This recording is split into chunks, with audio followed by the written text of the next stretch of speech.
গড়ে যখন মাছ শেষ হয়ে যাবে, যদি পাঙাশ মাছ 1 পিস অথবা 2 পিস থাকে তাহলে কিন্তু এই রেসিপিটা করে নেওয়া যায়।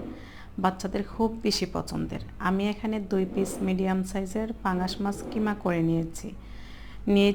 1 মুঠো পেঁয়াজ কুচি, নিয়েছি 1 মুঠো বেসন। বেসনটাকে কিন্তু আমি হালকা টেলে নিয়েছি, শুকনো তাওয়াতে টেলে নিয়েছি। এখানে কাঁচামরিচ নিয়েছি স্বাদ মতো, লবণ নিয়েছি স্বাদ মতো। এখানে মশলা দিয়েছি হলুদ, মরিচ, ধনিয়া পরিমাণ মতো। আর দিয়েছি এখানে স্পেশাল একটা মাছের মশলা, যেটা আমি ঘরে তৈরি করেছি সেই মশলাটা। আর এখানে দিয়েছি জিরার গুঁড়া, আদা আর রসুন বাটা। আর এখানে নিয়েছি একটু কাবাব মশলা। এখানে চাইলে আপনারা গরম মশলাটাও দিতে পারেন, তবে আমার কাছে কাবাব মশলা ছিল তার জন্য আমি দিলাম। আর আমি আজকে ধনিয়া পাতা দিইনি, আপনারা চাইলে এখানে পরিমাণে একটু বেশি করে ধনিয়া পাতা কুচিটা দিতে পারেন।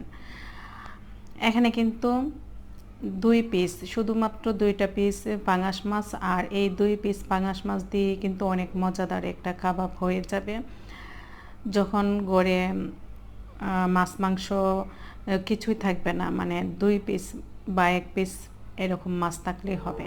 বাচ্চারা খুব বেশি পছন্দ করে, আর শুধু বাচ্চারা না, বড়রাও কিন্তু খুব বেশি পছন্দ করে।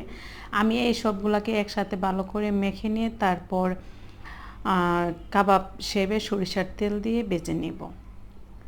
এভাবে করে কিন্তু বাচ্চারা ভাতের সাথেও, গরম গরম ভাত দিয়েও খেতে পছন্দ করে, অথবা সস দিয়েও খেতে পছন্দ করে।